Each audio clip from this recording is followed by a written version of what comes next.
Saludos, estimados Javerín, Javerot, bienvenidos a una transmisión más de su programa Yahad. En esta ocasión, continuando con la serie Explorando los Hechos de los Emisarios. Y me acompaña, como de costumbre, nuestro apreciado maestro Immanuel. Shalom, Immanuel. Shalom, Rab, shalom a todos los presentes. Un gusto estar nuevamente acá con ustedes. Pues estamos apenas en el inicio. Esta es una serie en la cual estamos tratando detalladamente el documento así popularizado como los Hechos de los Emisarios. Así que hoy nos corresponde estudiar la sección que popularmente se conoce como Hechos capítulo 1 del verso 13 al 14. Así que, como de costumbre, iniciamos con una lectura y seguimos entonces con los comentarios. Quiero agradecerles a todos los que están presentes, que nos acompañan, que se separan el tiempo para acompañarnos en vivo, a aquellos que comparten también el enlace para que el resto de nuestros Javerín nos puedan ver en diferido. Bienvenidos sean todos y entonces iniciamos con la lectura. Vamos a comenzar con la sección 1.4, que es corta.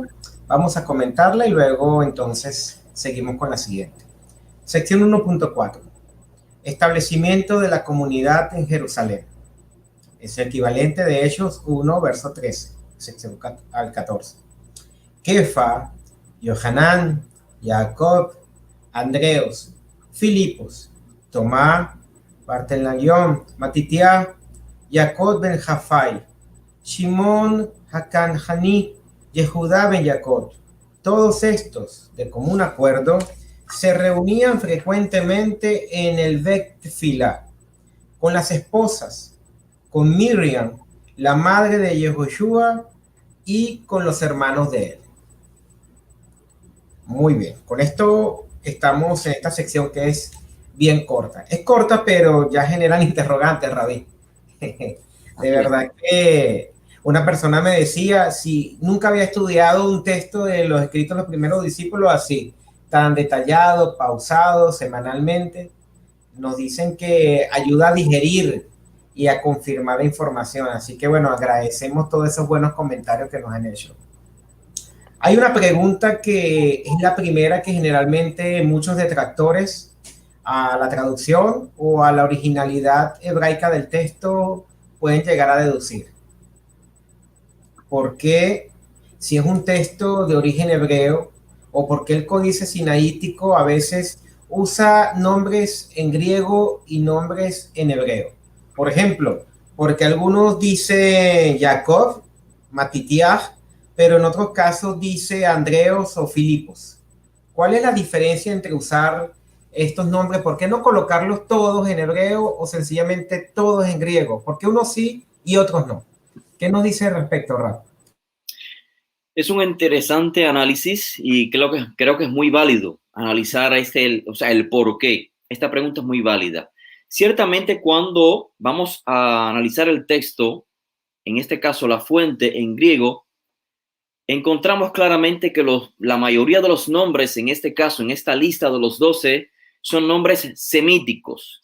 Y esto es muy obvio porque nos asiste la Septuaginta, el Targum HaShevi'im, esta obra judía que antecede el primer siglo, la cual yo creo que es el primer producto realizado por judíos en el cual se trata de transmitir la idea hebrea en contextos griegos, es decir, en contextos extranjeros. Por eso es que en la Septuaginta, repito, una obra judía, no vamos a encontrar, por ejemplo, que el patriarca Jacob es llamado Jacob, sino que su nombre es expresado en términos griegos. En otras palabras, es muy normal que en la antigüedad, en las obras literarias, los nombres sean expuestos de cierta manera que sean fáciles de pronunciar para el lector de esta lectura, en este caso, de una traducción al griego. Partiendo obviamente de la premisa que ya hemos tratado en las charlas anteriores, el documento presente, Hechos de los Emisarios, hemos dicho que es muy probable que su original sea un texto hebreo. Así que, basado en ello, así como en español encontraríamos en esta ocasión que a Yohanan le llaman Juan, realmente en el texto griego fuente sería Ioannes, pero no tenemos en español esa transliteración, sino que se traduce de igual manera o se translitera de cierta manera para que sea sonoro, para que sea fácil de pronunciar, en este caso por el lector de habla, digamos, castellana o español. Es decir, en lugar de Ioannes, que aparece en griego, se escribe Juan. Pues exactamente lo mismo estamos haciendo nosotros, pero en lugar de facilitarle la lectura al de habla hispana, estamos creándole el contexto para que comprenda que Juan no es un hispano, sino que en realidad Juan, en griego, Ioannes, en realidad es un hebreo y su nombre es Yohanan. En otras palabras, lo que el texto griego registra, por ejemplo, como Ioannes, es un nombre semítico. Juan es Yohanan y la evidencia la encontramos claramente, como dije anteriormente, en la Septuaginta. Lo mismo con Jacobus. No tiene sentido traducir literalmente o transliterar lo que dice en griego, Jacobus. En español quizás están acostumbrados a Jacobo o a Santiago. Pues lo que dice en griego, Jacobus, es un nombre semítico tratado de transmitir el sonido a la pronunciación griega. Así que tenemos Ioannes, Jacobus, Cefas, Tomás. Como puede apreciar, todos finalizan con la sigma, con el sonido S, porque como dijimos en charlas previas, es la manera en que el lenguaje griego designa o identifica el nombre de un hombre, o sea, el nombre en masculino. Así que tenemos Jacobos, Ioannes, Tomás, Judas, todos finalizando, la mayoría de ellos con la sigma. Ahora, la pregunta muy puntual que hacía el maestro Emanuel es, ¿por qué tenemos Kefa restaurado? Claro, luego dice Petros, sí, si no ves más, Petros. ¿Por qué no transliterar su nombre a Petros, sino a Kefa? Y es que existe evidencia en las correspondencias de Shaul a las comunidades en la diáspora en las que su nombre, el nombre de Pedro, aparece como la versión griega del arameo Kefa. Claro, en griego es necesario, una vez más, colocarle la sigma, el sonido S al final para identificar a la persona como el que porta el nombre es un varón. Así que en lugar de Kefa tenemos a Cefas. Con esto, ¿qué quiero decir? Que esta costumbre tan antigua de tratar de vertir los nombres en un lenguaje que el lector del texto, en este caso el griego, pueda comprenderlo, no nos debe extrañar. Es una costumbre muy antigua y viene procedente del mundo hebreo en el ejemplo de la Septuaginta. O sea, en la Septuaginta aparece Moisés. En lugar de Moshe, Moisés no es más. Podemos confirmar el sonido de la sigma, la S al final, identificando a Moisés como un nombre masculino. Así que para concretar esta idea, resumir, quiero decir, porque creo que no merece dedicarle tanto tiempo. ¿Por qué? Porque ya existen las notas, los apéndices respecto a los nombres en la obra ya publicada.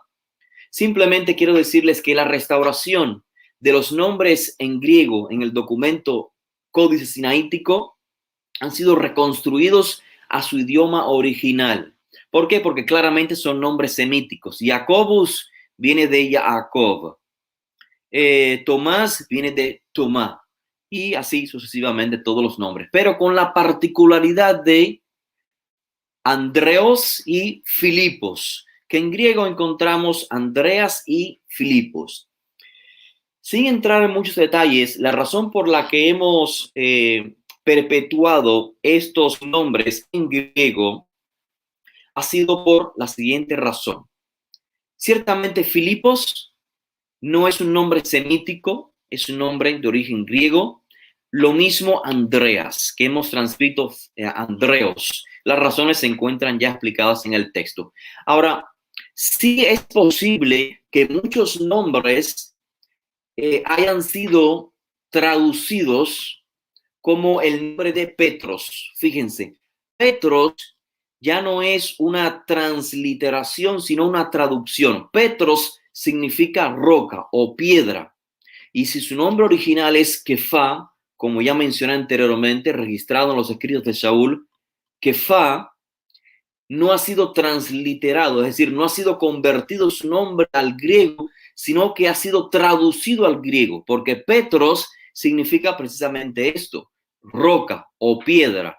Así que es muy probable que también Andreas, conocemos en español Andrés, o Filipos, que conocemos en español Felipe, sean traducciones al griego.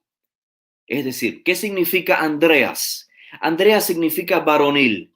¿Cuál sería su correspondiente en hebreo? Sería Gever, que significa exactamente lo mismo, varón, varonil. ¿Qué significa en el caso de Filipos? Pues significa, está relacionado con amante de caballos, una persona que tiene una gran afección, afinación con los caballos. El hebreo, su equivalente sería Peresh. Así que es posible que estemos ante traducciones del hebreo al griego, pero yo abogo en esta reciente edición y publicación en que estamos ante nombres que han sido simplemente transliterados. En otras palabras, y lo veremos en próximas charlas, los judíos empleaban en el primer siglo tanto nombres griegos como nombres en latín. Y no me refiero a cualquier tipo de, inclusive maestros Torah, inclusive rabinos mencionados en el Talmud, también empleaban nombres griegos y esto lo veremos en otra ocasión. Simplemente quiero decirles que la razón por la que algunos nombres han sido restaurados al hebreo como Matías, Jacob, Tomás, Telamión, Shimón, Yehudá y otros, estos dos en particular, Andreos y Filipos, han permanecido en lo que podríamos identificar en su nombre original, que sería el griego en esta ocasión, es porque existe una evidencia en el libro de Juan en la que algunos helenistas, esto es, judíos diaspóricos, se acercan a Jerusalén y tratan de conectarse con Josué de Nazaret. Y esto lo hacen a través de Filipos y Andrés. ¿Por qué razón? Es muy probable porque estos dos discípulos de Josué tenían facilidad de comunicarse en el idioma griego, en el idioma latín inclusive. Así que todo esto apunta a que entre los 12 emisarios hay solamente dos en particular cuyos nombres no son de origen semítico, Andrés y Felipe. Por lo tal, hemos concluido, hemos decidido dejarlos de esa manera para que el autor pueda apreciar la diferencia. Creo que respondo su pregunta, Immanuel. Sí, no, y me parece que ya en este punto queda claro, queda más que aclarado de que la identidad o la identidad, perdón, de los discípulos no está basada en el nombre, como algunos detractores han querido poner de que los principales seguidores de Rabbi Yehoshua eran griegos o eran no judíos sencillamente porque aparecen nombres transliterados o traducidos. Y lo mismo decíamos en las primeras lecciones, en los primeros encuentros, referente al mismo Talmud, o incluso hoy en día maestros de Torah que están dentro de del mundo religioso ortodoxo, donde incluso si nacen en países extranjeros, adquieren nombres que sean fáciles de entender, pero también adquieren nombres litúrgicos. Y eso no es una práctica que te haga más o menos judío, simplemente es una cuestión de entender las costumbres y en cierto modo el origen de la persona, de dónde parte, de dónde se relaciona. Es muy importante esto porque también la seriedad de mantener y preservar el mensaje del texto y no sencillamente que el hecho de querer poner los nombres de todos en hebreo va a implicar que el mensaje va a ser más hebraico, por así decirlo. No, el mensaje es hebraico, el contexto es hebreo, pero hay que también ser un poquito mantener un poquito la seriedad a la hora de manejar las traducciones. Y como dijo usted, si se puede encargar de una transliteración o se puede encargar de una traducción o de personajes que no tenían nombre hebreo, eso en realidad no altera el mensaje, simplemente nos ayuda a entender el contexto de lo que ellos estaban haciendo. Antes de seguir, justamente esta sección tiene titulada Establecimiento en la Comunidad de Jerusalén, precisamente porque en la sección anterior decían que ellos regresaron a Jerusalén desde el Monte de los Olivos. Entonces vemos acá, los galileos se trasladan a Jerusalén. ¿Qué comentario nos tiene que decir al respecto? ¿Por qué irse a Jerusalén? ¿Por qué no quedarse en el lugar donde estaban? ¿Qué implicancia y qué relevancia tenía esto para el movimiento de los discípulos de Rabí Yoshua Minahat?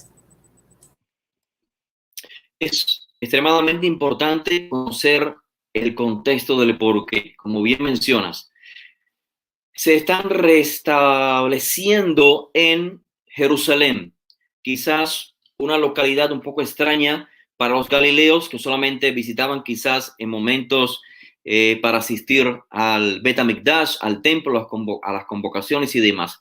Pero es que el contexto del movimiento mesianista, entiéndase, un movimiento que está proponiendo la vivencia de un sistema teocrático, en otras palabras, restaurar el reino de Israel según la dinastía davídica por designio divino, es lo que está tomando lugar en este momento, y esto no puede llevarse a cabo en otro lugar si no es Jerusalén, en la ciudad del gran rey. Así que ese es el contexto. Establecimiento del movimiento, o sea, los fundadores, por así decirlo, en Jerusalén. Y tenemos que comprender el contexto. Como leímos en la sección previa, semana previa o la segunda clase, creo que fue, que hablamos de la mención de la Tevilá que hace Yohanan. Recordemos que hablamos cómo Yohanan, el movimiento que inicia Yohanan es un movimiento mesianista, cuya figura principal no es Yohanan, es el rey davídico, es Josué de Nazaret. Yohanan toma sus bases en la profecía de Ezequiel, que ya leímos en charlas anteriores, Ezequiel 36, 37, donde dice el profeta que habrá un momento en el que el Eterno purificará con agua al pueblo de Israel. Yohanan lleva esto a la práctica a través del rito, la Tevilá, inmersión en aguas, y el profeta Ezequiel sigue diciendo que lo que sigue tras el rociamiento del agua es recibimiento de influencia divina, lo que los discípulos y Josué instruyó: no se vayan de Jerusalén. Ya Yohanan realizó la primera parte de la restauración de Israel y ahora corresponde recibir influencia divina. ¿Qué es lo que continúa? La tercera fase de la restauración es, dice el profeta Ezequiel, que Hashem, el Todopoderoso, retornará a todos los hijos de Israel a la tierra de Israel, y entonces vivirán un reino teocrático. Así que esa es la expectativa de los discípulos, y esto no se puede llevar a cabo si no es a través de Jerusalén. Así que ese es el contexto. Los discípulos, los líderes, los 12 emisarios han dejado el lugar donde originalmente residían, esto es Jerusalén, y se han trasladado, perdón, Galilea, y se han trasladado ahora a Jerusalén, esperando entonces el momento de la restauración de todas las cosas. Porque recordemos, preguntaron a Josué, ¿en este tiempo restaurarás el reino a Israel? En otras palabras, en este tiempo, cuando vamos a recibir la influencia divina, será una continuidad, la restauración de todas las cosas, como dijo el profeta Ezequiel. Y Josué responde, no les corresponde a ustedes saber los tiempos y las épocas. ¿Qué les dice? Les corresponde a ustedes anunciar el mensaje de que el Mashiach, el rey de Israel, ya se ha manifestado y todo lo que esto implica. El perdón de los pecados, la rectificación, el retorno. En otras palabras, ya pasó la primera fase, la purificación a través del rito del agua, el recibimiento de la inspiración divina. Lo que sigue es que el pueblo de Israel acepte la mesianidad de Josué y todo lo que esto implica, y entonces el reino de Israel podrá ser restaurado. Así que en este sentido es que se debe comprender el traslado de los discípulos de Josué a Jerusalén. Y es importante que se comprenda la razón del por qué van ahora a habitar en lo que se llama un Bet Tefilá, en una casa de oración, en un centro comunitario, que es diferente a lo que previamente se había planteado, y esto era el aposento alto. Hay una diferencia y creo que lo vamos a tratar a continuación. Creo que respondí su pregunta, maestro Manuel. Estamos teniendo algunas dificultades con la transmisión, así que les pedimos paciencia y disculpas si existe alguna interrupción del audio o de las imágenes. Muchas gracias, Fabi. Sí, se entiende el audio, aunque en algunos casos se corta, pero vamos bien. Usted acaba de mencionar justamente algo que me llamó la atención, porque yo cuando leo la traducción del Códice Sinaítico, la primera traducción del Códice Sinaítico en su versión hebraica al español, no evito compararlo con otras traducciones. Entonces, generalmente tengo un software donde comparo las diferentes traducciones al español, y noté justamente que en esta sección la mayoría de las traducciones al español dice que ellos se encontraban unánimes en oración. Pero acá la traducción que usted nos presenta dice que se encontraban en el Bet Tefilá, lo cual, según las notas, dice que se puede traducir tanto como Tefilá, como oración, o como Bet Tefilá, que es un sinónimo de sinagoga. Obviamente la pregunta sería, ¿por qué la diferencia? Y también quizás esto ayuda a responderle a algunas personas que, como ya sabemos, detractores quizás de este tipo de traducciones hebraicas, podrían hacer la siguiente acusación: están judaizando el texto. Entonces ellos se encontraban en una oración espontánea y ahora nos están queriendo decir que en realidad iban a ir a una sinagoga. ¿Qué nos dice al respecto, Rafa? Interesante detalle. Y yo, de hecho, no he visto ninguna traducción al español de este texto, que me refiero al texto hebreo, perdón, al texto griego, porque de hecho en esta sección, tanto el Códice Sinaítico como todos los manuscritos griegos a los cuales hoy tenemos acceso, todos registran las mismas palabras. El término en griego, que es traducido usualmente como oración, también puede significar casa de oración. Y la evidencia la podrán ver aquellos que adquieran el documento. Allí se encuentran documentos en griego que validan esta traducción. En otras palabras, que el término en griego puede significar tanto Bet Tefilá, lo que llamamos en hebreo Bet Tefilá, que significa casa de oración, que es un sinónimo de sinagoga. Ahora, ¿por qué es importante resaltar esta traducción o esta comprensión del texto? Porque fíjense que ha habido, vamos a compartir rápidamente, Ha habido una transferencia entre lo que leímos en la semana pasada, donde se mencionan, recuerden, es una especie de prólogo. Lo que está tomando lugar antes de Hechos 13 es un prólogo. Es una manera en que el autor de este documento está conectando su segundo tratado, el presente, el libro de Hechos, con su primer tratado, popularizado como Lucas.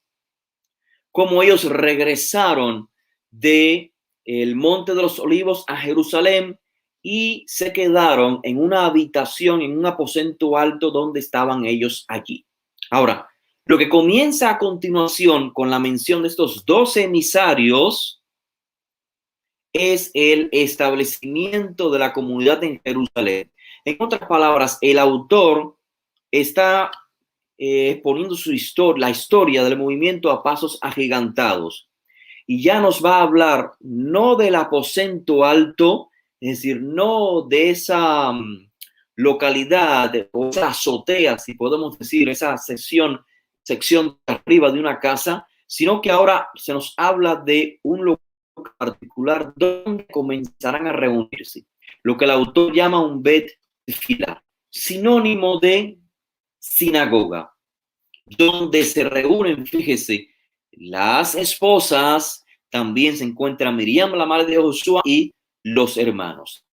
Eso significa que ya entramos según los lentes del autor, en una transición, como los discípulos comenzarán a establecerse en Jerusalén en una estructura comunitaria.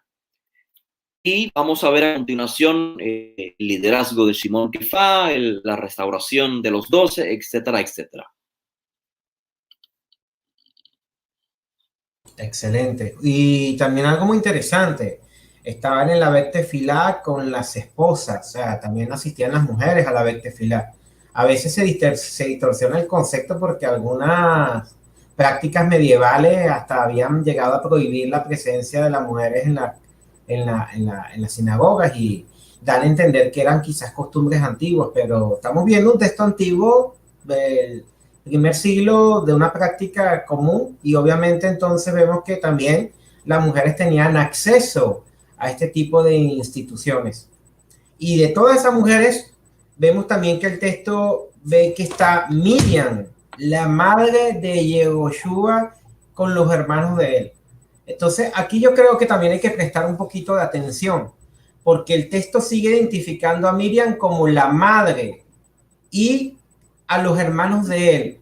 Entonces, ahí el concepto teológico establece de que si Yehoshua es Dios encarnado, por así decirlo, ¿cómo va a tener madre? O incluso algunos dicen, no, en su forma humana él era hombre, pero luego se volvió Dios. Bueno, pero aún después de haber resucitado y elevado, dice el texto en que sigue siendo identificada Miriam como la madre de Yehoshua y sus hermanos. ¿Qué nos dice esto entonces sobre la identidad, la naturaleza de Yehoshua? Excelente, excelente que lo hayas hecho notar, porque hay veces que el lector, con una idea ya preconcebida, no se da el tiempo de analizar el texto en contexto. Imagínense, aquella persona que perciba, que tenga esta comprensión teológica de que el Mesías es un ser divino o un semidios o Dios mismo encarnado, acá pues yo creo que se derrumba totalmente esa idea. En otras palabras, ¿cómo es que Dios o Dios encarnado tiene madre y hermanos? O sea, claramente desde el punto de vista del autor, Yehoshua, post resurrección, sigue siendo una persona, sigue estando conectado con Miriam como su madre y sus hermanos Jacob, Yosef, Shimón, Yehudá. Los 4 hermanos de Josué siguen siendo calificados sus hermanos.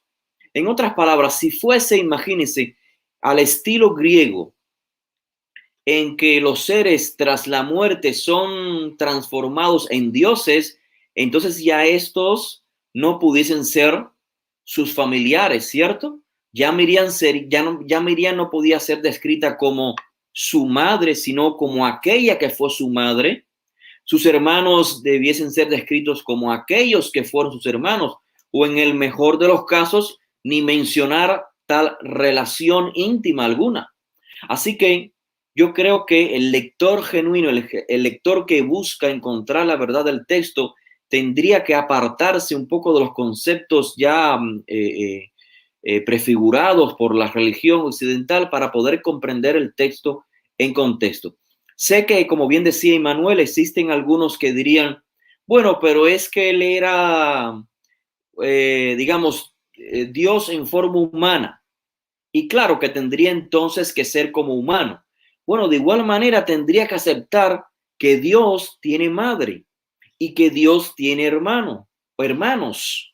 Así que yo no sé ustedes, pero un Dios que tenga madre y que tenga hermanos, yo creo que no es un buen candidato para la proyección que la Torá nos está enseñando de una persona que será descendiente davídico, que gobernará con justicia, con equidad, que regirá al pueblo, que llevará al pueblo al triunfo ético y moral, que elevará al pueblo de Israel y que será descendiente de David. Yo creo que no compaginan una imagen teológica extraña y la otra. Así que es una sección muy interesante que hace resaltado para traer una vez más al contexto histórico y no teológico de la persona de Josué.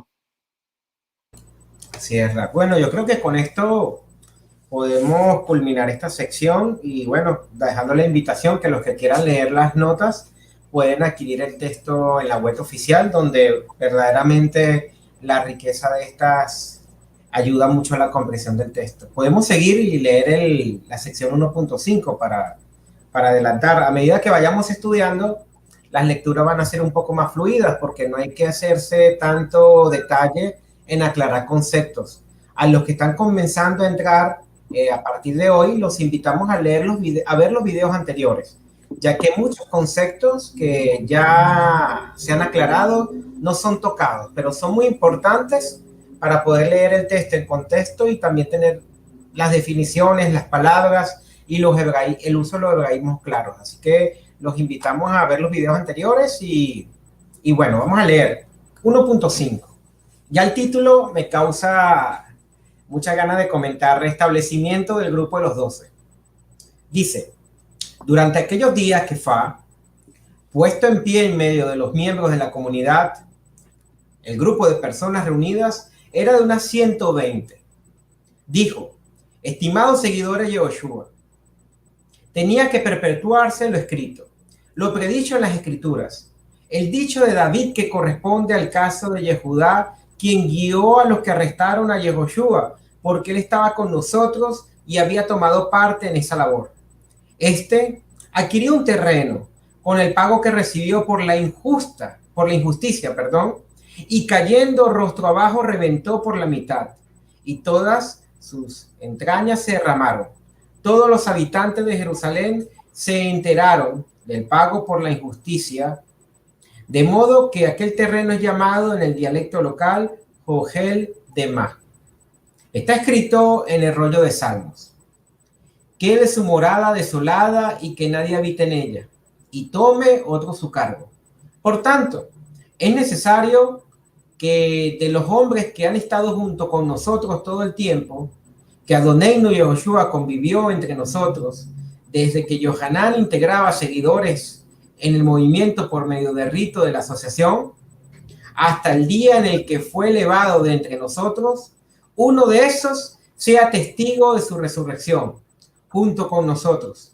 De modo que propusieron a dos, Joseph Barsaba, llamado Justos, y Matías.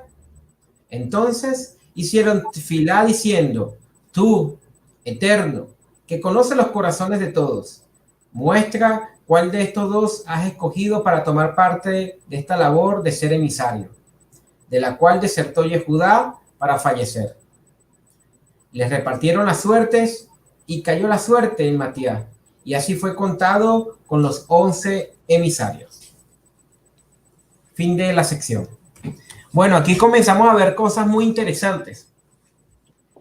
Si los intérpretes de que Jesús es Dios, Yahushua es Dios, entonces ese Dios tiene madre y hermanos, veríamos entonces que por lógica sería la madre y los hermanos de ese Dios quienes tendrían mayor autoridad y mérito sobre los demás.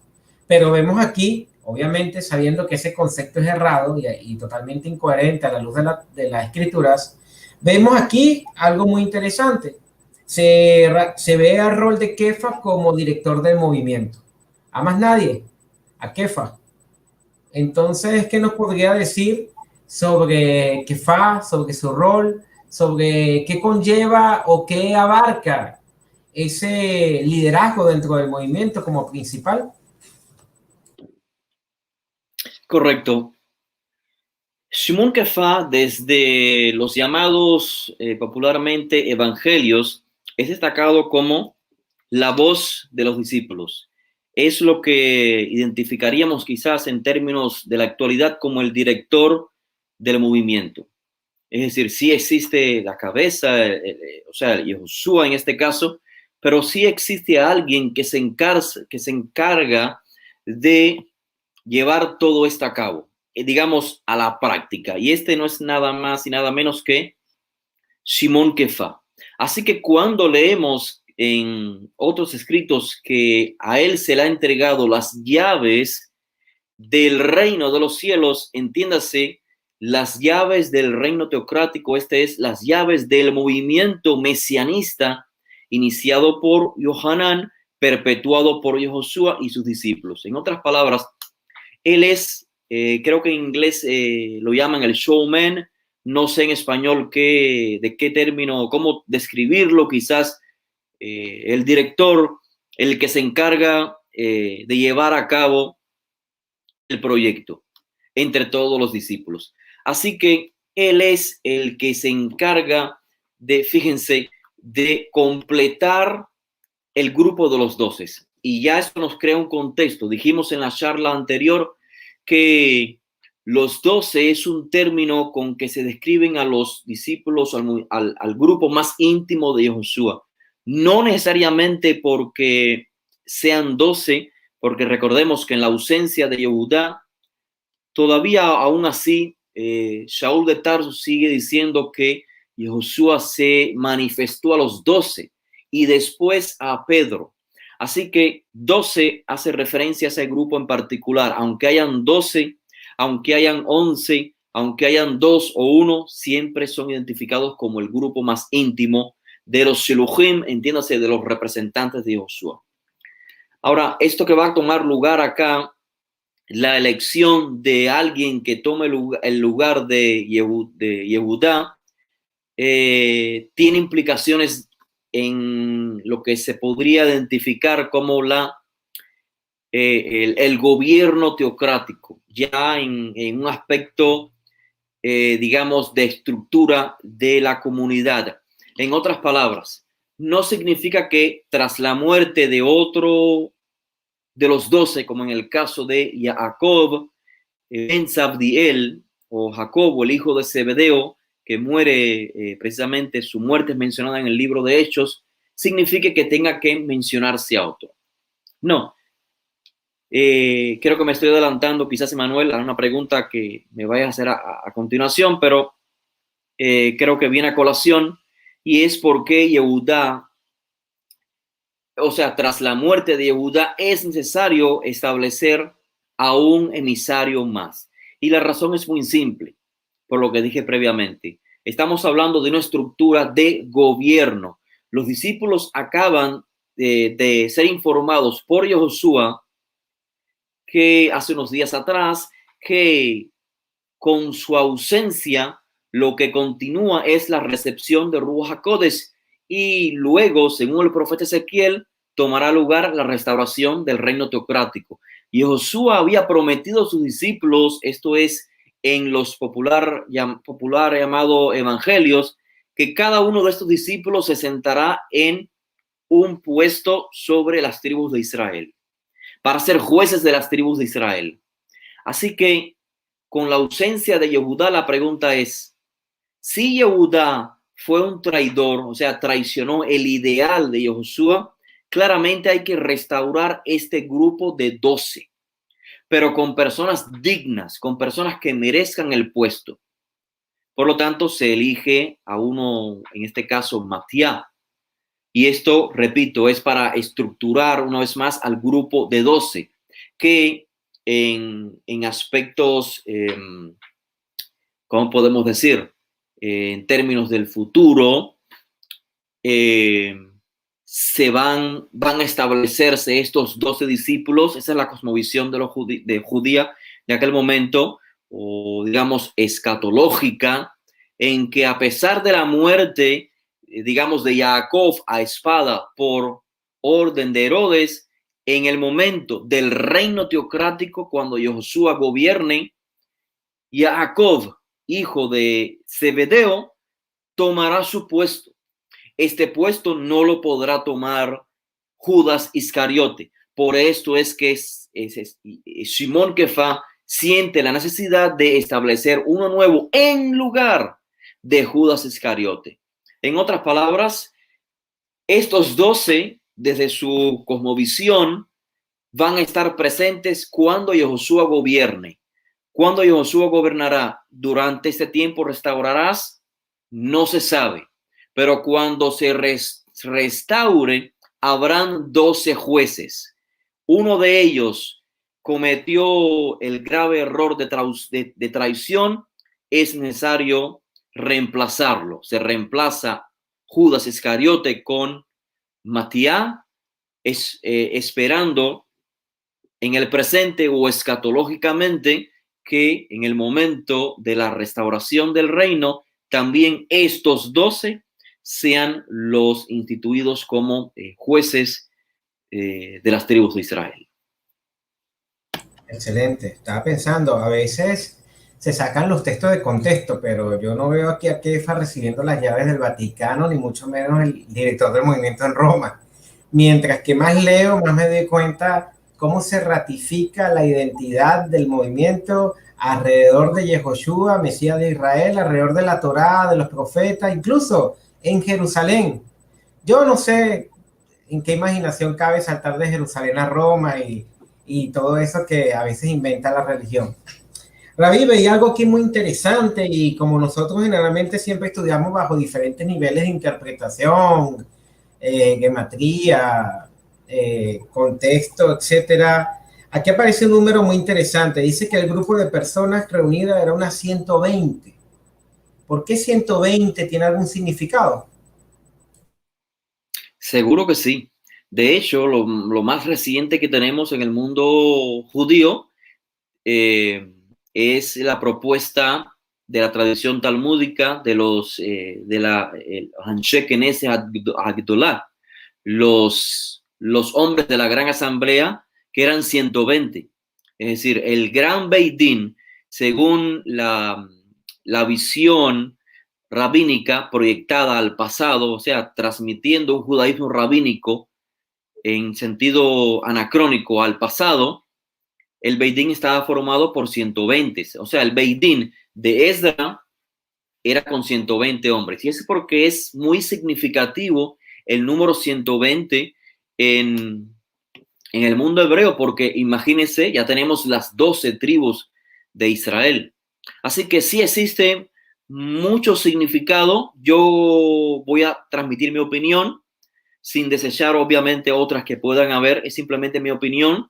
Si estamos hablando de la restauración de los 12 emisarios una vez más, y anteriormente Josué había dicho que ellos van a ser los jueces de las 12 tribus de Israel, entonces yo creo que 12 por 10 es 120, por lo cual el autor está diciendo que tras cada líder del movimiento reino teocrático ya existe lo que es 10 hombres.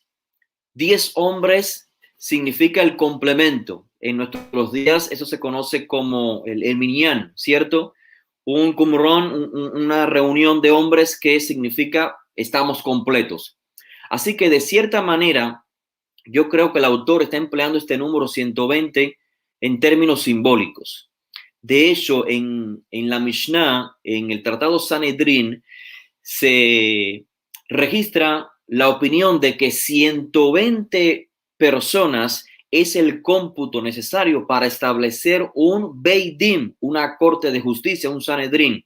Así que yo creo que con estas evidencias del judaísmo de la antigüedad, todas estas evidencias apuntan a una sola imagen simbólica, y es que este grupo de discípulos de Josué ha llegado, digamos, a un cómputo en el cual se requiere ya estructurarse como movimiento. Y repito, hay quizás innumerables tesis o significados que se puedan derivar del número 120, pero simplemente esa es una apreciación de mi parte. Sí, es muy interesante. Incluso un Javer en el grupo de chat, que siempre está en constante conexión con los videos, Jacob Goin, él justamente hacía un análisis de que el 120 representaba justamente a toda la comunidad y hacía 12 tribus por 10 mandamientos, 120. O incluso que estaban reunidos en una Moed, en un Shavuot.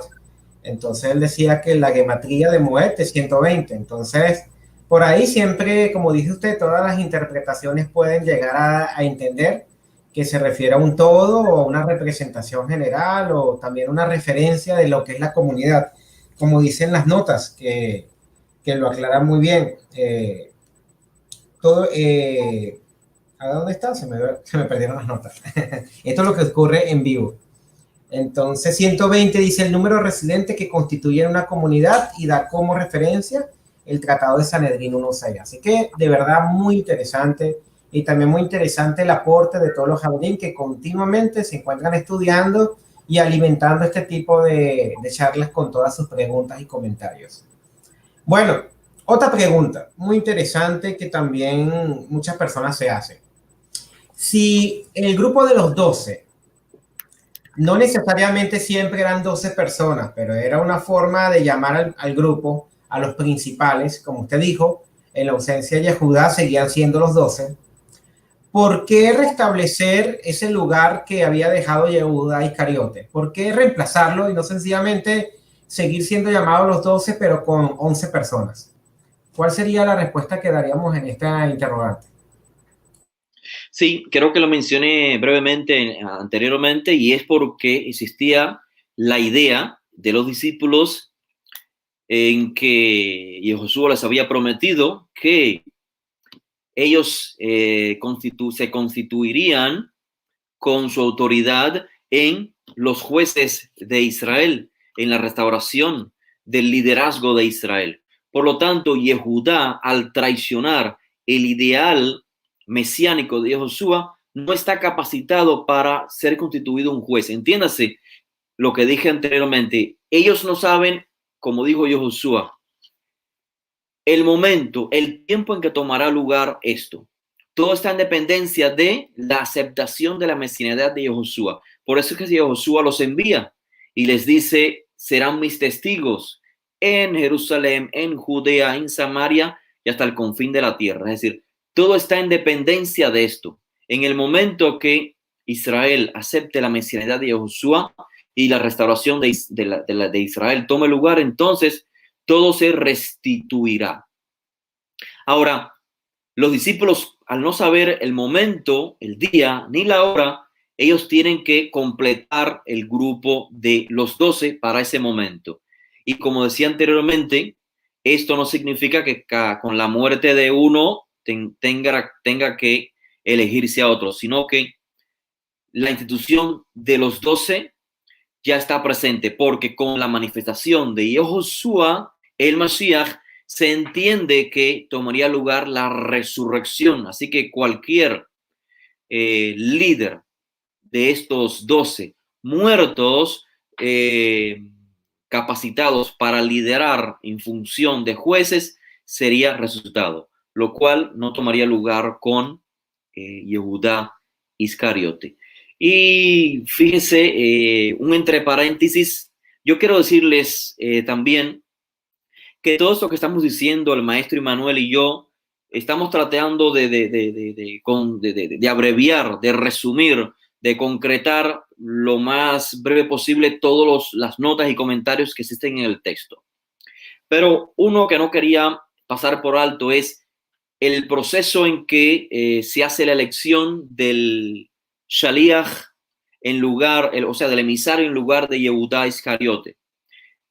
Fíjense que se eligen se hace mención de que los únicos candidatos para esta elección, para representar a Yoshua en los 12, tenía que ser desde la Tevilá de Yohanan, lo cual implica, o sea, desde la Tevilá de Yohanan, desde la inmersión que practicaba Yohanan, implica no desde que Yoshua recibió la Tevilá de Yohanan, sino que desde que Yohanan estaba realizando la Tevilá, el rito, llamando la Teshuvá al pueblo de Israel. Así que, en otras palabras, Shimon Kefa está pidiendo un requisito para tomar el lugar de Yehudá. La persona o el candidato tiene que haber estado entre nosotros desde el momento en que Yohanan comienza el movimiento mesianista, el movimiento de la restauración del reino teocrático, lo cual implicaría para el lector, ya conociendo el contexto, que los discípulos, al menos los 12, formaron parte de los seguidores de Yohanan. En otras palabras, fueron sumergidos por Yohanan, fueron introducidos al movimiento mesianista por Yohanan y luego formaron parte de Yehoshua, y todo esto queda de manera muy clara cuando leemos el libro de Juan en contexto. Algo más, fíjese que de estos 2 elegidos, había muchos y de los muchos eligieron a 2 en particular para tomar el lugar de Yehudá. Uno es llamado Yosef Barsabá y fíjense, dice el texto, Yosef llamado Justos Barsabá y el otro llamado Matías. Resulta, o sea, no nos llama la atención que el que finalmente fue elegido, Matías, solamente es descrito por un nombre, y el que fue desechado para formar parte de los 12 es descrito con 3 nombres, Yosef, Justos, Barsabá. O sea, aparentemente hubiese sido lo opuesto. El que van a elegir, el más destacado, tendría que ser descrito con más epítetos, ¿cierto? Pero ocurre lo opuesto. Yo creo que el mensaje apunta a lo siguiente, a una reflexión sobre quién es el que el Eterno, porque dice que echaron suerte para que el Eterno fuese el que escogiera. Y escogió a Matías en lugar de Yosef, Justos Barsabá. Y creo que si comprendemos el hebreo, nos ayuda a comprender el mensaje del autor. Perdón. Yosef significa el que fue agregado, el añadido. O sea, esperaríamos que Yosef es efectivamente el que va a ser añadido a los 12. También su apodo, Justos, que significa el justo, el Sadik, un apodo en latín muy común entre judíos cuyo nombre era Yosef. De hecho, tenemos a un historiador del primer siglo llamado Yosef. Este no es Josefo el historiador, Josefo Flavio, no. Existía también un historiador en el primer siglo llamado Justos. Realmente su nombre era Yosef de Tiberíades, Yosef del mar de Galilea, pero su nombre en latín era Justos. O sea, Justos era una variante de Yosef, quizás por la similitud sonora, pero identifica a una persona justa en latín. Yosef, el que Hashem va a añadir, Yosef, el hombre justo, Barsabá, que significa el hijo del sabio, el hijo del maestro. Todos estos epítetos yo creo que identifican la grandeza de este hombre, que conocía a Yehoshua desde los días de Yohanan, pero fue desechado en lugar de Matías, lo cual implica, yo creo, un gran mensaje, y es que a quien el Eterno va a elegir no es por su, digamos, su grandeza como persona, en el caso de Yosef, sino por el designio divino. Y es por esto que el autor menciona que todo fue según el azar del Todopoderoso. Lo que el Eterno quiso. ¿Quién quiso? No al grande, no al destacado, sino a Matías, el regalo de Hashem. Muy interesante. Wow, excelente y muy interesante. No, yo volví a hacer la pregunta de por qué reemplazar a Judá, porque justamente una de las teologías antisemitas que se muestran es que los 12 discípulos representan a las 12 tribus. Entonces, Yehudá, que sería los judíos, sería el traidor. Entonces, siempre se crea desde entonces un odio o un rechazo a los judíos porque rechazaron al Mesías de los judíos. Entonces, es como se van pervirtiendo los conceptos y los textos no dicen nada de eso. Yo de verdad todavía no sé en la imaginación de quién se surgen tales cosas, pero no solamente la imaginación, sino la capacidad de las personas del día de hoy, con los textos a la mano, seguir creyendo tales falacias. Bueno, otra cosa, comparando con los textos o con la mayoría de las traducciones, en esta sección vemos algo muy interesante que me gustaría que aclarara, aunque lo mencionamos en las charlas pasadas sobre lo que es la influencia divina o la Ruach HaKodesh. En la mayoría de las traducciones dice que tenía que cumplirse la escritura en que por boca de David y el Espíritu Santo había predijo. El Espíritu Santo predijo, pero aquí dice que tenía que perpetuarse lo escrito, lo predicho en las escrituras, el dicho de David.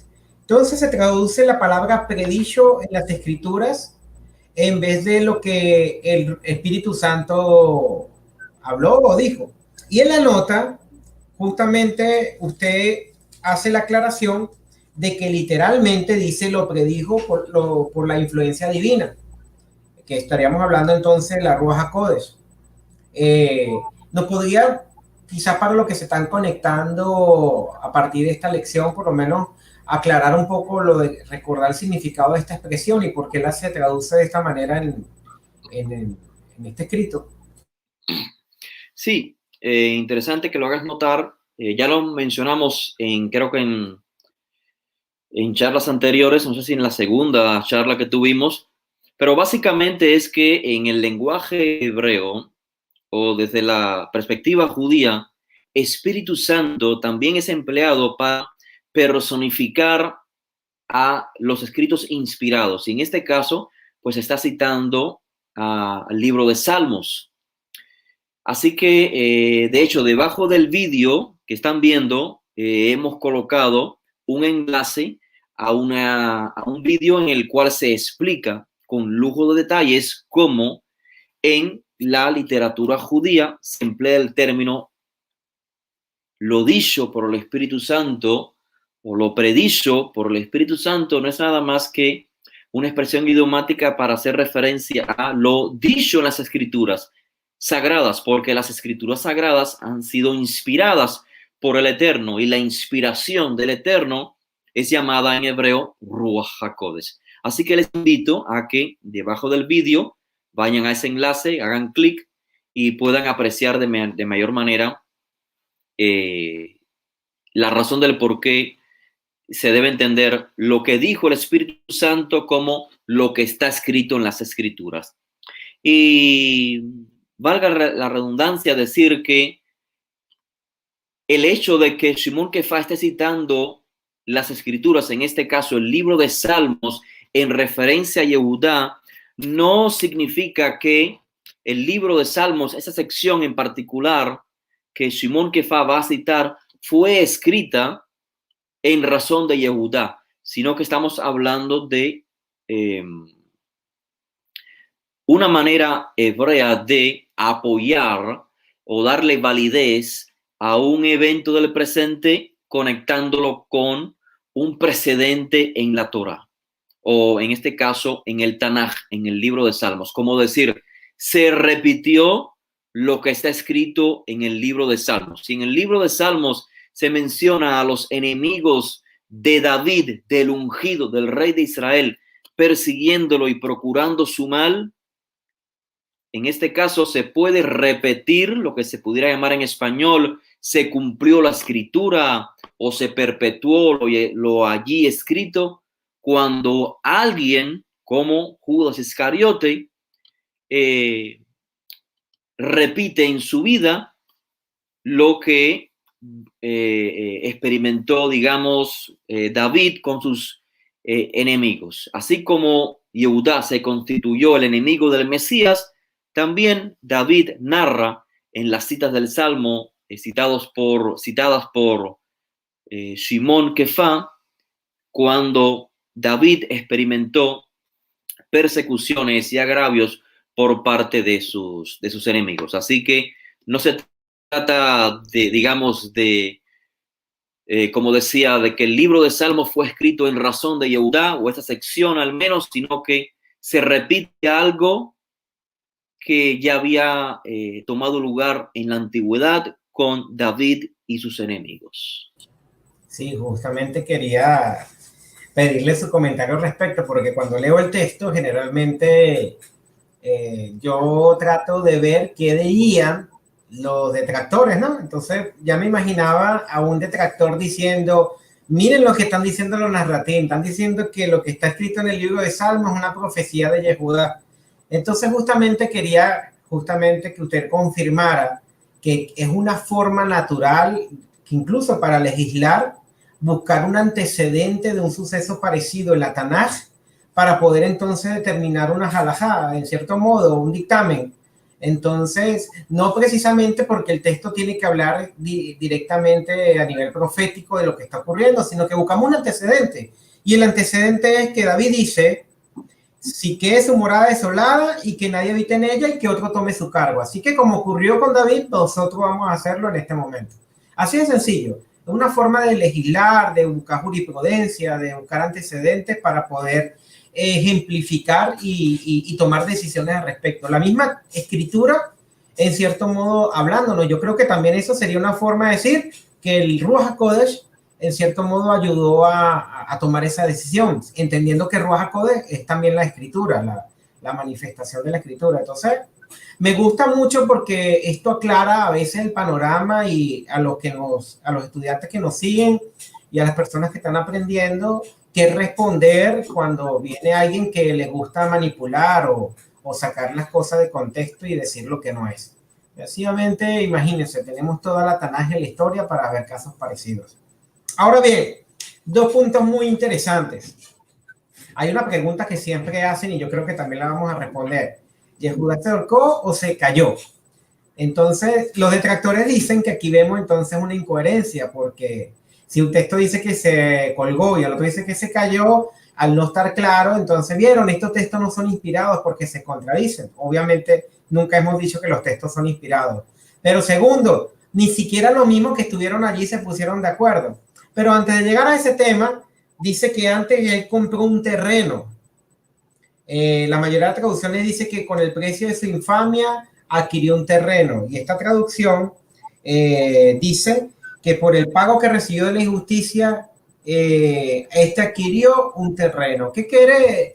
¿Por qué mencionar que adquirió un terreno y qué significado tiene esto, Ravi? Excelente. Yo creo que las incógnitas resultan cuando se comparan diferentes, digamos, tradiciones. Por ejemplo, si tuviéramos solamente la tradición del libro de Hechos, llegaríamos a ciertas conclusiones de que Yehudá traiciona a Yehoshua, este recibe un dinero, se compra un terreno y luego, pues, como dice el texto, que se cae, revienta como alguien que se cae de un barranco y explota. Pero cuando se compara esta tradición o este escrito con otros, es que resultan digamos, las aparentes contradicciones. Porque, por ejemplo, en el libro de Mateo dice que quien compró un terreno para enterrar el cuerpo de Yehudá fueron los sacerdotes, porque Yehudá devolvió el dinero y los sacerdotes no sabían qué hacer porque ya es un dinero decretado para o canalizado para la entrega de alguien, así que no se puede integrar una vez más al templo. Así que deciden ellos comprar un lugar y en ese lugar es que es enterrado. Así que esa es la gran disyuntiva. ¿Quién es el que compra el terreno? Acá el terreno dice que fue comprado por Yehudá, pero realmente, si lo miramos en contexto literario, podemos ver lo que yo llamo en las notas una figura retórica, en la que el autor del texto habla o se refiere al individuo como el responsable del hecho en sí mismo, aunque él mismo no lo llevó a cabo. En otras palabras, ¿quién mató a Yehoshua? Existe la discrepancia. Los romanos, los judíos, yo creo que ni lo uno ni lo otro. Yo creo que en esencia fueron los sacerdotes corruptos y algunos líderes de los eruditos quienes sentenciaron a Yehoshua a la muerte, aunque en la práctica, ¿quién lo llevó a cabo? Los romanos, perfecto, pero quien ideó todo, ese es el responsable. Desde el punto de vista, repito, desde una figura retórica, en que se hace énfasis en el autor intelectual. Así que lo mismo sucede acá. Dice el texto, adquirió un terreno. Yehudá no adquirió terreno alguno porque él devolvió el dinero y se ahorcó, según el libro de Mateo, pero son los sacerdotes quienes adquirieron el terreno con el dinero de Yehudá. Así que si el dinero es de Yehudá y con él compran el terreno es de Yehudá y es como si Yehudá lo hubiese adquirido. Así que esta es la idea. Entonces, en lugar de encontrar contradicciones entre Mateo y el libro de Hechos respecto a la muerte de Yehudá, yo creo que podemos complementar la descripción de su muerte. Los sacerdotes corruptos compran un campo con el dinero que Yehudá devolvió. Yehudá dice que se ahorca en el libro de Mateo, pero acá dice que cayendo rostro abajo reventó, lo cual yo supongo, complementándolo con el libro de Mateo, que Yehudá se ahorcó y dado entonces a que pasa el tiempo, su cuerpo cae, revienta en la tierra o simplemente alguien para poder bajarlo tuvo que cortar la cuerda. Así que una vez más, en lugar de encontrar oposiciones o contradicciones, creo que apuntan a un complemento, a una descripción más detallada de los eventos históricos. No, y tiene coherencia porque en el primer siglo las casas no eran tan altas y que alguien se cayera y se reventara, yo decía, sin conocer este texto, tratando de buscarle lógica, porque a mí me gusta mucho irme a veces por el racionalismo. Yo soy un poquito racionalista, ¿no? Y decía, bueno, ¿cuál es la explicación? Y decía, bueno, quizás se ahorcó y estaba en descomposición, y en descomposición obviamente se cortó la soga y se reventó. Entonces estamos hablando no de dos sucesos diferentes o dos versiones, sino de la misma, pero contada de dos perspectivas. Lo mismo como mencionaba usted. ¿Quién fue responsable de la muerte de Yehoshua? Los Kohanim. Ahora, si vemos la historia desde una amplitud, habían dos grupos, los judíos y los romanos. Los romanos ejecutaron la muerte, pero entonces el grupo de los judíos, que en realidad estamos hablando de los sacerdotes judíos, entonces serían los responsables. Pero todo depende de cómo se cuente la historia y por eso hay que siempre tratar de imaginarse lo que está ocurriendo, recrear los eventos, obviamente en su debido contexto para no desfasarnos e inventar historias. Otra pregunta muy interesante que está en este texto, porque yo sé que no podemos tocarlo todo, y hay unos Javerín del grupo de WhatsApp que hicieron las preguntas. El Javier Harold, de Perú, preguntaba en base a hechos, cuando dice que les echaron suerte y la suerte cayó sobre Matías. Él preguntaba si echar suertes no era una práctica, o comentaba que no era una práctica específica de los Kohanim, cuando elegían un chivo para sacer, porque aquí entonces vemos que existe el procedimiento de echar suertes. Y otro Javier hace la misma pregunta, pero él pregunta entonces que si cuando dice que echaron suerte se refería al Urim Tumim o era algo parecido, o acaso echar suerte se refiere a cualquier cosa que tenga que ver con el azar. ¿Qué nos comenta al respecto? Excelente. Aprovecho la ocasión para enviarles un saludo a ambos, especialmente al apreciado Harold. Un saludo sincero para usted. Y la pregunta es muy válida. Yo creo que lo que sucede en la actualidad es que el concepto de suerte ha caído quizás digamos, la idea se ha empañado y se tiende a ver como algo negativo. Pero desde el punto de vista judío y sobre todo desde el primer siglo, el concepto de suerte, que puede ser identificado como goral o mazal, sería un tema para otra oportunidad, no es negativo, para nada. En otras palabras, el judío concibe, así como los milagros, que algo tiene que pasar en el mundo de la materia para que tome lugar el poder divino. En otras palabras, recuerden, los milagros toman lugar con una acción en el mundo físico, en el mundo de la acción. Recuerden la multiplicación de los profetas del aceite, la resucitación, el colocarse arriba de la persona, el colocar fango en los ojos, o sea, todos los milagros. O sea, cada vez que queremos que el Creador tome efecto, la voluntad divina tome efecto en nuestro mundo, tenemos que hacer algo en el mundo de la acción. Desde el punto de vista judío, entonces, esto es lo que se llama suerte. En este caso, yo quiero describir quizás cómo sería el evento en el primer siglo, esta suerte. Posiblemente la costumbre, habían varias costumbres. La más común era tomar dos piedras, en ellas escribir, en este caso, los dos nombres, Yosef y Matías. Y luego colocar estas piedras dentro de una jarra y batirlas, y entonces la primera piedra que salga es la persona elegida. Entonces esto, una vez más, repito, se dejaba en manos del Todopoderoso. Fíjense cómo el rito de la suerte estaba combinado con la invocación del nombre del Eterno. En otras palabras, vamos a hacer algo nosotros en el mundo físico, vamos a tomar dos piedras, escribir los nombres de ambos y vamos a sacudir la jarra. Y el primero que salga es por voluntad del Todopoderoso. Es decir, esa combinación de nuestra acción y la acción del Todopoderoso en nuestro mundo, lo que el hebreo o el judío del primer siglo llamaba suerte. Y bueno, ya en aspectos más prácticos, si la empleaban los sacerdotes o en otro contexto, existen discrepancias al respecto. Lo que sí es importante saber que eso tomaba lugar no solamente en el mundo judío, sino también en etnias del Mediterráneo.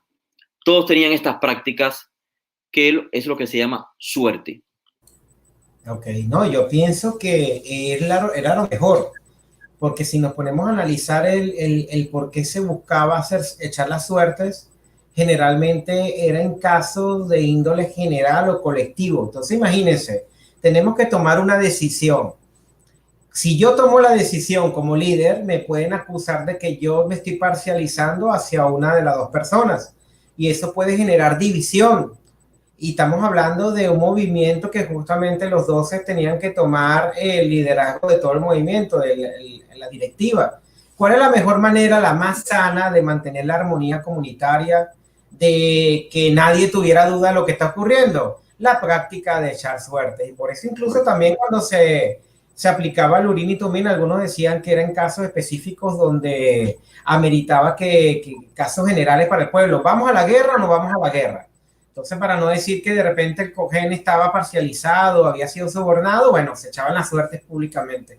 Yo creo que también teníamos tener eso en cuenta, nos ayuda a separar de que hoy en día tampoco vamos a que, como es una práctica válida, vamos a estar echando suerte por decisiones en nuestra vida, dejando nuestro libre albedrío o la toma de decisiones si guardo una misma o no. Estamos hablando de que estamos hablando de un caso muy importante que tiene que ver con la elección de lo que va a ser el movimiento, y que lo que se decida no puede generar dudas, ni puede generar rechazo, ni conflicto. Yo veo que la práctica que yo creo que hasta el día de hoy puede aplicar es la de la suerte. Lo vemos hasta en el mundial. Cuando salen las bolitas se hace públicamente porque no podemos decir compraron los resultados. Yo de verdad que me gusta esto porque no solamente se aleja de lo que es el misticismo y la superstición al respecto, sino que más bien nos enseña que cuando tenemos que tomar decisiones relevantes y sobre todo tan importantes como esta, cualquier herramienta que usemos con el objetivo de preservar y que todo sea público y no queden dudas, son válidas porque es la voluntad divina la que se debe manifestar.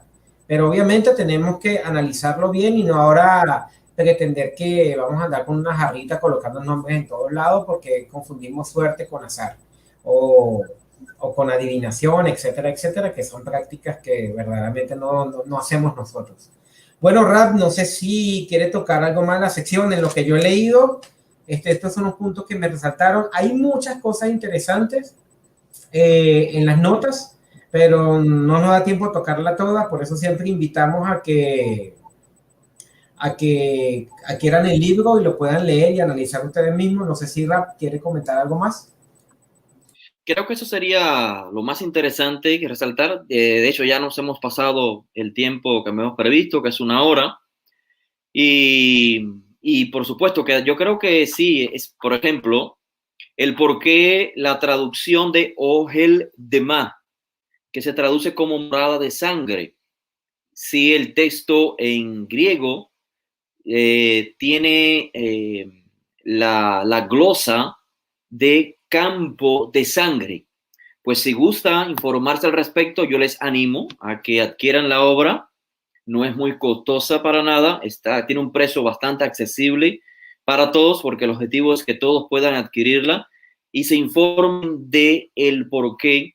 Y para crearles una pista, fíjense en la cita que hace Shimon Kefa del libro de Salmos, cómo él precisamente menciona las moradas, lo cual confirma nuestra traducción o reconstrucción del término Ohel Dema, morada de sangre. Quiero aclarar rápidamente, entre paréntesis, que lo que ha hecho Shimon Kefa, como bien decía Emanuel anteriormente, para los críticos, no es decir, David escribió o en los Salmos escribió respecto a Judas Iscariote, sino que Shimon Kefa cita como un evento similar del pasado que se ratifica o que se vuelve a repetir en el presente, y es por eso que él se siente con la libertad de alterar el libro de Salmos, el texto. El texto habla de las moradas en plural, pero Shimon Kefa habla de la morada en singular, porque altera el contexto. Obviamente, el contexto claramente es en referencia a David y sus enemigos. En plural, las moradas de sus enemigos. Shimon Kefa toma como ejemplo o precedente esto que pasó con el ungido David y lo trae en referencia al Mesías, y entonces tiene total libertad de transformar el texto y ya no hacer referencia a las moradas de los enemigos, sino a la morada en particular, en este caso haciendo referencia a Yehudá.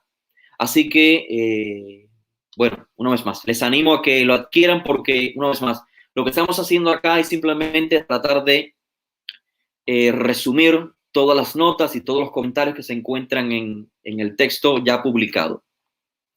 Así es. Y si algún talmúdico te llega a decir que hay una alteración de la profecía, dile que lea el mismo Talmud para que vea cómo abundan este tipo de retóricas y prácticas también para legislar usando un texto y luego aplicando un edicto. Entonces, Exacto. bueno, Karim, muchas gracias, Rabbi Agdiel, por estar hoy con nosotros y los animo a que envíen todas las preguntas a los grupos oficiales, a la caja de comentarios y nos vemos la próxima semana. Adelante, Rap. Nos vemos en la próxima semana, ya iniciando con los hechos de los emisarios en Jerusalén. Hoy leímos cómo se reestructuran, cómo Shimon Kefa toma el liderazgo para, digamos, recrear el movimiento, darle fuerzas, ánimos a todos.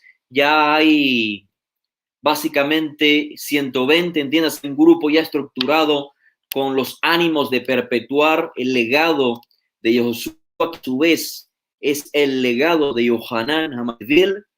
Así que la próxima semana, si Hashem lo permite, vamos ya a comenzar a indagar sobre los hechos prácticos de los discípulos en la ciudad de Jerusalén. Así que no se los pierdan, estén al pendiente, visítenos en naxtrateam.com, en el calendario de los eventos, y también, por favor, sean partícipes de los comentarios que se llevan a cabo en el sitio oficial de Facebook. Se llama Grupos Naxtrateam Oficial. Recuerden, como decía Emanuel, dejar sus preguntas, sus comentarios aquí debajo del vídeo o también en las redes sociales. Y quieras hacer que podamos entonces estar en la próxima semana con nuevos comentarios y nuevos análisis sobre este texto. Recuerden que también pueden ingresar a la tienda virtual de naxtrateam.com y adquirir la literatura disponible. Será entonces hasta la próxima y Mircea Hashem, que tengan ustedes una excelente noche. Hasta pronto.